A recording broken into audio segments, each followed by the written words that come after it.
So that was a great setup for what I'm going to talk about, which is the history. How did we get where we're at?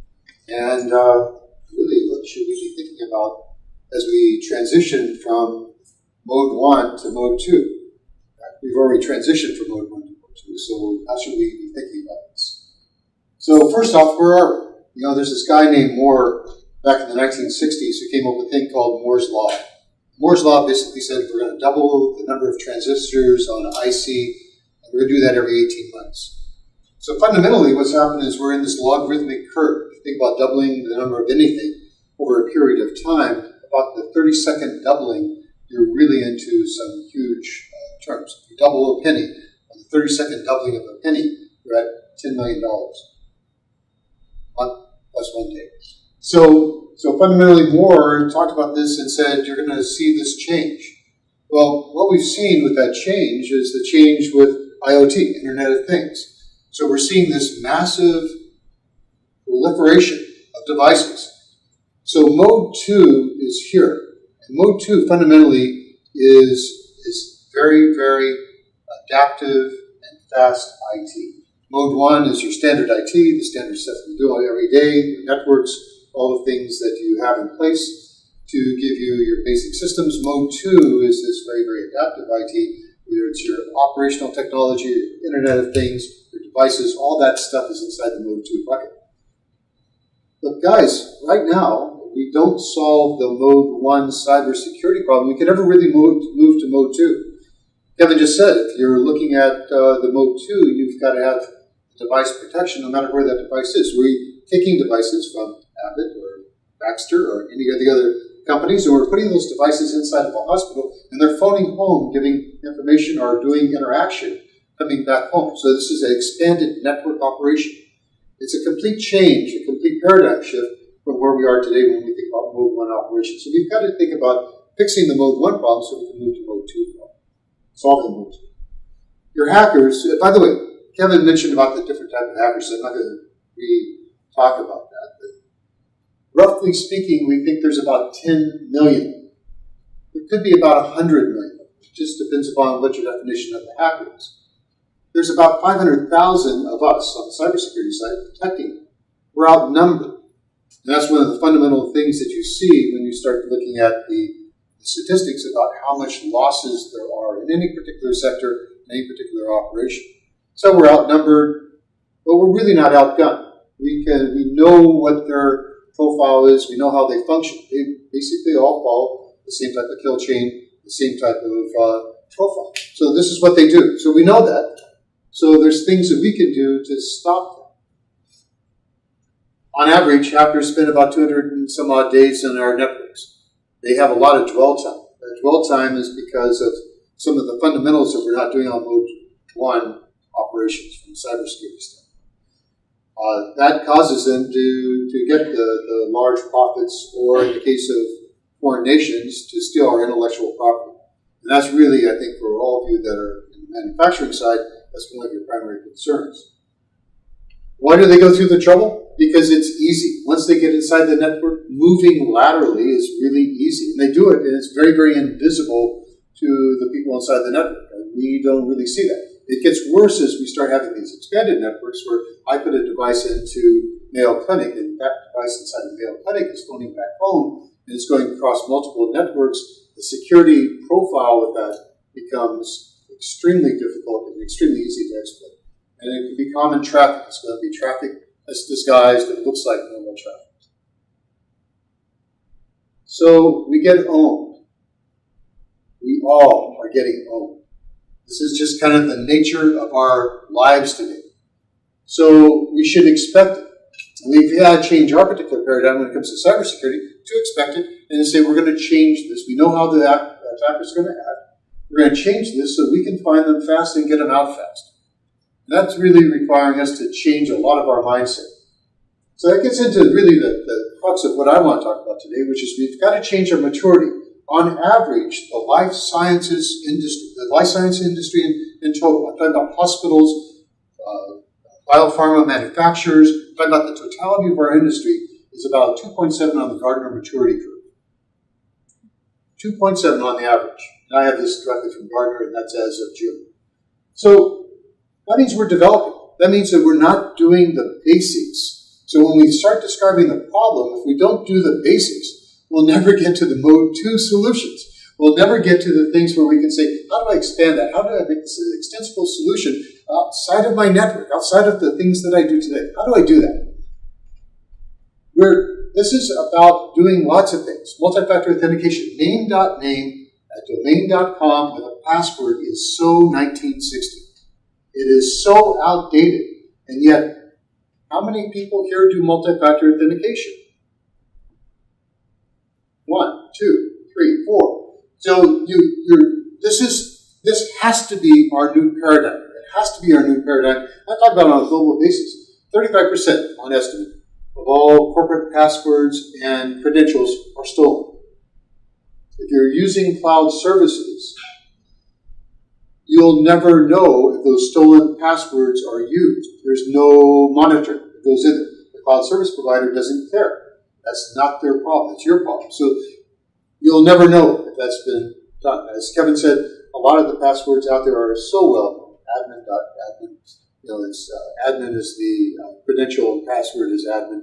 This is so well known, and the hackers know this. I'm going to Black Hat on Friday, tomorrow, and we have those type of conversations at Black Hat about how easy it is to crack a password. So this is we need to move beyond that. The other thing is having an extensible identity and access management system. That's another one of those fundamentals when we think about technology. By the way, this is not all about technology. It's really about more than technology. It's about your programs, your engagement with senior leadership. It's about what the cybersecurity practice looks like. It's taking control of your assets and understanding your assets. So it's far more than that. But having an extensible identity access management system that goes to things, silicon-based life forms, as well as carbon-based life forms. And it's having the ability to have multi-factor authentication, its ability to change how you look at your domain administration and administrator passwords. It's looking at that entirety of the system, plus having the maturity as far as your engagement with the business that changes the game, that causes us to be in a position where we can get the attackers out faster. It's thinking about layers of defense, because when you start getting into the things world, the operational technology and things world, your defense layers change. Your thinking about those defense layers has to change. So you have to think about what that looks like. In fact, you really have to think about what the bad guy is doing and how they approach. I'll get into that into some detail as I get right towards the end. You got to outthink the bad guys, which is not that hard. They're not incredibly smart. There's just a lot of them doing the same type of behaviors. So some of the things that we're missing, and we talked about this, Kevin talked about this, is we're not patching and we're not doing vulnerabilities. So how many of you know about the latest Oracle patch? Latest Oracle patch, how many of you use Oracle for some of your ERMs or something that's really extensible? So the Oracle patch came out with a lot of fixes for vulnerabilities that were critical security vulnerabilities. All right, how many people are doing the patches right now? It's hard. You've got FDA-validated systems, and it's hard to do. It's hard work. So, but it's got to be done. And it's got to be done quickly, because guess what? The bad guys know what those exploits are, and they're going to use those exploits against you. It's also having your standard AV. Now, I'm not a huge believer of AV. It's just kind of one of those things you have to have. It kind of gets out the script kiddies. It reduces the noise in the system. Fundamentally, though, a lot of our cybersecurity technologies are flawed because they're built upon current paradigms. So if you think about anything that's looking at a signature, signatures are always outdated. They're outdated the day that you put out the signature. So, it's just something that is screening out some of the noise in the system.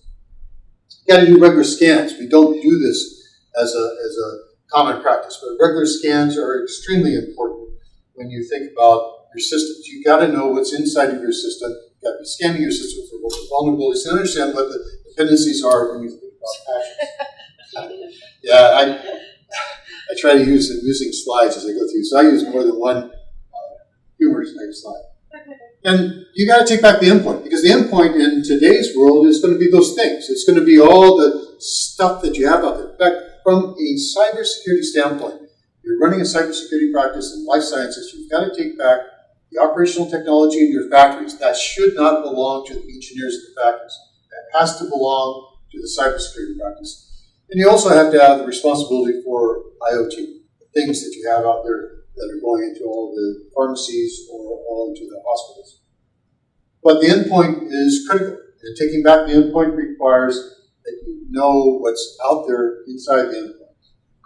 That means that you as a cybersecurity practice, from a maturity standpoint, really have to be responsible for the asset management of the corporation. Because fundamentally, if you don't know what your software is and your hardware is, you're always going to have somebody who's going to be able to exploit. But if you've got all the MAC addresses of the things that should be inside your system, you've got all the software inventories of everything that should be inside your system, when something comes up that is inside the system, in a connected system to your sensors, your asset management, and your SIEM, you're able to detect that really quickly. And that changes the game as far as getting things out of the system, even if it's a distributed thing. So it's a device that you have somewhere else in the hospital. You've got to start looking at segmentation in the network. Segmentation is really critical. So it's no longer a thing of thinking as the networks are friendly. The networks really aren't. The networks have to be segmented, and you've got to think internally about the internal network as being hostile. In fact, as we extend to across the internet to hospitals and to other places, it is a hostile activity. Think about your devices, your iPhone or any other device. It's talking to your systems inside of your network. Fundamentally, it's outside. So you've got to think about the endpoint in a completely different fashion, and think about protecting that endpoint in a completely different fashion from what we've done in the past. The evil network people use common protocols to move laterally. That's how they disguise themselves. So they use traffic that looks like normal traffic. Your people who are doing your active defense, so I'm talking about your SOC personnel, the people who are doing this need to be looking for the anomalies based upon that normal traffic flow. So they are looking at what's out there from an asset standpoint, what type of traffic is happening. They're looking at a bunch of things to start hunting down the intruders. FireEye and the other types of technologies don't do it. Human beings do this really well. I always like this, all the work preparing about Harry's education. Then you got to look for your insider threat. The insider is for all of us. Disgruntled employees, people who have received a notification that we're moving from the East Coast to the West Coast, or from the West Coast to the East Coast, and they don't want to move. There's all those things that require that you look at this. Getting mature in this particular space means that you have to do more psychology than you do technology. This is about understanding and detecting somebody who's got a bad attitude and then following what they're doing from a DLP standpoint, data loss prevention standpoint, following what they're doing so that you can block or detect them and detect them early. Colonel John Boyd in the Korean War came up with this thing called ODIN. So the whole idea behind this is to outthink your attacker.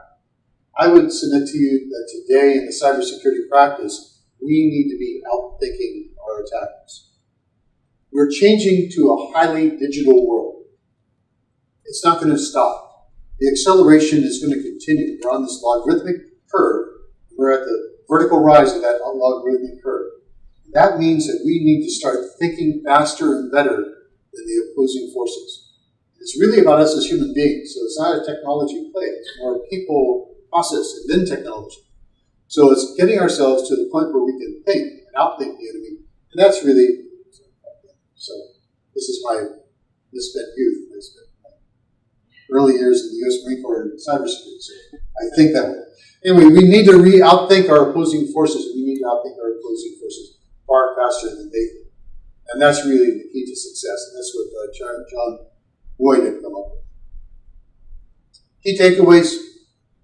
You've got to gain situational awareness of what's going on inside your systems, what's going on inside the extended systems. You need to start thinking about the mode 2, a bimodal process.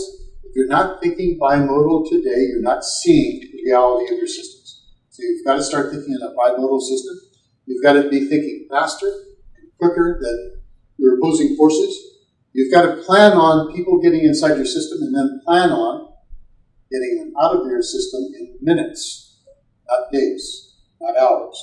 So you've got to change that particular paradigm. And you've got to do the basics. Without doing the basics, we'll never really get it.